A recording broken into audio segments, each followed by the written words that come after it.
इतिहास गवाह है कि शुरू से औरतों का रुझान जो है वो सोने के गहनों के प्रति रहा है।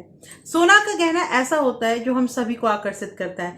अब वो जेंट्स हो या फिर लेडी, सभी सोने के गहने को लाइक करते हैं। लेकिन औरतें जो होती है ना, वो बहुत छोटी छोटी छोटी छोटी बचत करके और बहुत बार बहुत अच्छे अच्छे गहने, बहुत अच्छी अच्छी ज्वेलरी जो होती है वो तैयार कर लेती हैं सोने का।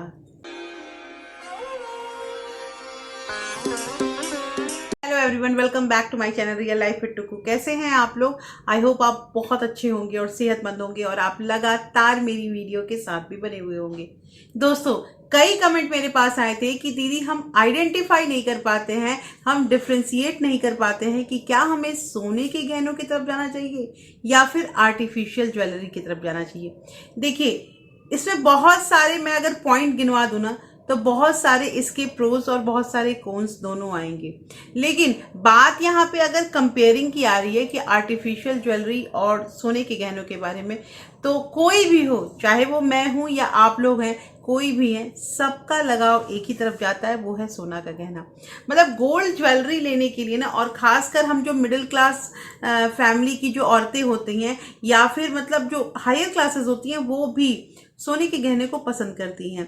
सोने के गहने करने के लिए मुझे याद है अभी भी कि पहले के लोग क्या करते थे ना, जो ये गुल्लक में हम सेविंग करते हैं, जो आज भी करते हैं सेविंग, तो उसमें क्या करते हैं, जब उनका सेविंग कंप्लीट हो जाता था, जब गुल्लक पूरी तरह से भर जाता था, तो उसको जब हम फोड़ते थे तो उसमें से कुछ पैसे आते थे, तो हम जाके घर की लड़की के लिए या फिर मतलब अपने लिए ही कुछ ना कुछ ज्वेलरी बना लेते थे। ये होता था ना।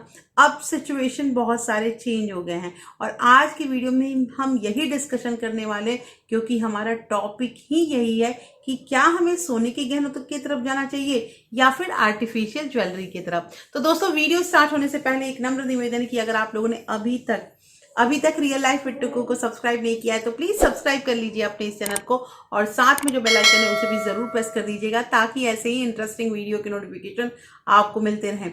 दोस्तों, वीडियो पसंद आए तो एक लाइक जरूर कर दीजिएगा। तो चलिए स्टार्ट करते हैं वीडियो को। सबसे पहले जो बात आती है ना, वो ये आर्टिफिशियल ज्वेलरी के बारे में आती है। दोस्तों देखिए, आर्टिफिशियल ज्वेलरी जो होता है वो भी बहुत जरूरी है, क्योंकि बहुत ऐसे जगह पे हम सोने का गहना जो है वो पहन के नहीं जा सकते हैं। हम ज्वेलरी पहन के जो हमारी ओरिजिनल होती है वो नहीं जा सकते हैं, बिकॉज अपनी सेफ्टी के लिए। तो कहना यहाँ पे ये है कि आर्टिफिशियल ज्वेलरी को हम नजरअंदाज नहीं कर सकते हैं। दूसरी चीज, आर्टिफिशियल ज्वेलरी में ये भी आती है कि ये हमें सस्ते, मतलब कि बहुत कम रेट में अवेलेबल हो जाता है, और उसको हम वेयर करके, मतलब जो भी होता है, शादी ब्याह से लेके कोई भी फंक्शन या फिर कोई भी सिंपल ऐसे, मतलब जैसे हम लोग मान लीजिए ऑफिस या फिर घर में भी वेयर करते हैं, तो आर्टिफिशियल ज्वेलरी जो है वो हमारे लिए हम किफायती पड़ती है। ये बिल्कुल सही है। लेकिन अब यहाँ पे ये क्वेश्चन आता है कि क्या आर्टिफिशियल ज्वेलरी हमें परचेज करना चाहिए? तो मैं यही कहूंगी कि 2 से 3 अगर हमारे पास सेट या फिर हमारे पास चेन या फिर हमारे पास माला, कुछ भी अगर आर्टिफिशियल है ना, तो वो सफिशियंट है। ये जो होता है ना कि हर मतलब ड्रेस से मैचिंग करते हुए, या अगर हम बाहर गए और हमें आर्टिफिशियल ज्वेलरी जो है वो, आजकल आर्टिफिशियल ज्वेलरी भी जो है ना वो सस्ती नहीं आती है।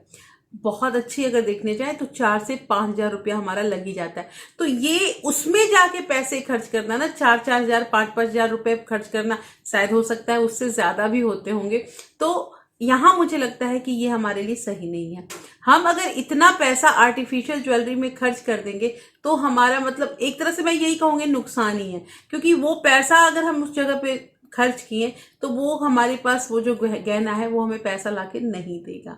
ये चीज होती है। तो ये मैंने आपको प्रोज और कॉन्स जो है वो दोनों बता दिए आर्टिफिशियल ज्वेलरी की।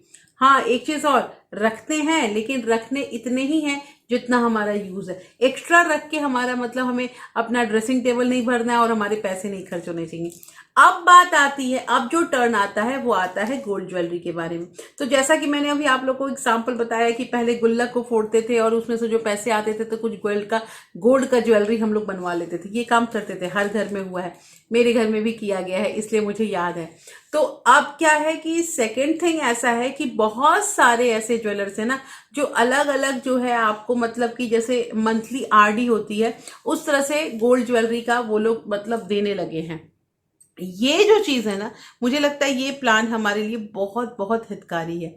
अब कैसे है कि अगर हम लोग मान लीजिए कि 5,000 रुपये ही सेविंग करते हैं, 5,000 अगर पर मंथ सेविंग करते हैं, तो उसमें ऐसा रूल होता है कि 11 महीने तक अगर हम 5-5 हज़ार रुपये पैसे रखते हैं ना, तो 12वां महीना का जो भी हमारा कंपनी है, जो भी हमारी दुकान है, जो ये स्कीम चला रहा है, वो 12वां महीना का किस्त जो है वो अपनी तरफ से देगा।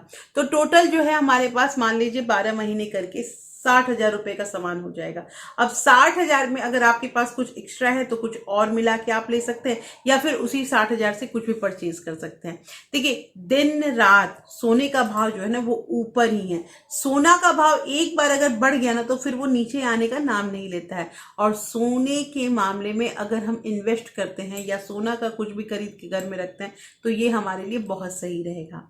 अब एक क्वेश्चन ये भी आता है कि दीदी ये बताइए कि जो हम क्वाइन खरीदते हैं सोने का, तो क्वाइन खरीदना तो सही रहता है क्योंकि उसमें किसी भी तरह की मिक्सिंग नहीं होती है, किसी भी तरह का उसमें जो है हमारा मतलब जो एक तरह से कहा जाए मजदूरी जो होती है वो सब नहीं इंक्लूड किया जाता है। तो अगर हम सोने का क्वाइन लेते हैं तो सोने के क्वाइन में भी बहुत लोग क्या करते हैं, जैसे मान लीजिए 4 ग्राम का उनको क्वाइन लेना है तो वो क्या करते हैं, 1-1 ग्राम के 4 जो है वो गोल्ड क्वाइन ले लेते हैं। तो ये क्वेश्चन आया था मेरे पास कि 4 गोल्ड कॉइन ले या फिर एक ही 4 ग्राम का ले ले। देखिए, बात तो दोनों बराबर है क्योंकि दोनों चीज जो है वो ओरिजिनल होती है, लेकिन फिर भी मैं यहाँ पे थोड़ा फेवर करूंगी कि अगर 1 ग्राम का भी हम 4 या 5 या 10 क्वाइन रख लेते हैं, ईंट रख लेते हैं, तो वो हमारे लिए ज्यादा फायदेमंद होता है। देखिए, 1-1 ग्राम का है ना, पैसा जुगाड़ने में हम लोग को ज्यादा टाइम नहीं लगेगा।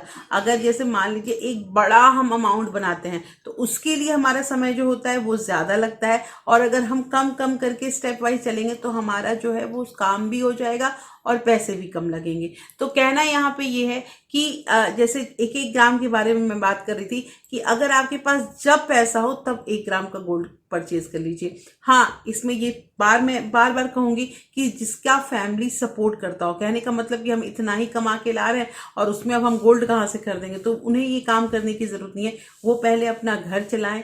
आपके ऊपर अगर कोई कर्ज है तो उस कर्ज को खत्म कीजिए, अपने बच्चों को पढ़ाइए, ये सारे कम इंपॉर्टेंट है। उसके बाद अगर पैसे बचते हैं तो बिल्कुल आप गोल्ड ज्वेलरी खरीदने के लिए आप जा सकते हैं।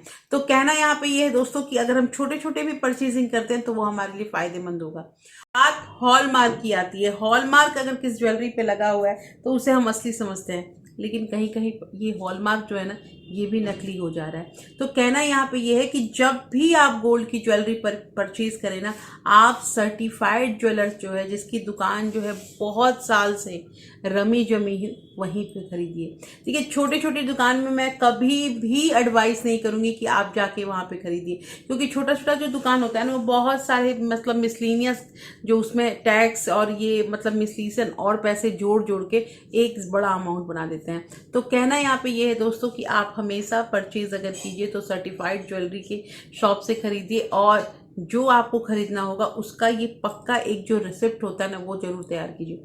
देखिए, अभी हम बहुत कुछ याद रखते हैं कि हमारा ये जो सामान है ये 20 ग्राम का है, 22 ग्राम का है, लेकिन धीरे धीरे जैसे जैसे टाइम बीतता जाता है ना तो हम भूल जाते हैं कि कितने ग्राम का ये है। और इसमें क्या होता है कि हम मतलब मैं तो यही कहूंगी कि ज्वेलरी जो चीज होती है ना वो एक तरह का इन्वेस्टमेंट है। अगर हम इसमें पैसे लगाते हैं तो ये ज्वेलरी, ये जो मतलब पैसे हैं वो वाकई हमारे पास दोबारा लौट के आएंगे अगर हमें जब जरूरत होगा तो इसलिए आप इन्वेस्ट कीजिए। आपके पास पैसे हैं तो आप जरूर इन्वेस्ट कीजिए, गोल्ड में इन्वेस्ट कीजिए, आपको जो कुछ भी लेना है। अब यहाँ पे एक चीज और कि अगर ज्वेलरी और कॉइन के बारे में अगर आपको मतलब कि चूज करना हो, आपको ऑप्शन दिया हो, आप बेशक क्वाइन की तरफ जाएं, क्योंकि क्वाइन जो होता है ना वो 24 कैरेट का होता है और वो प्योर गोल्ड के मतलब कैटेगरी में आता है।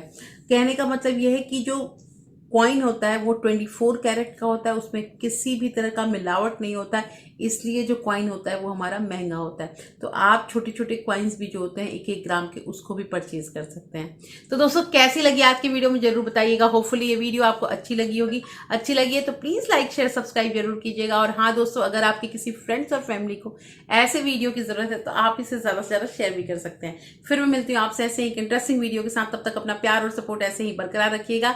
Thank you, thanks for watching.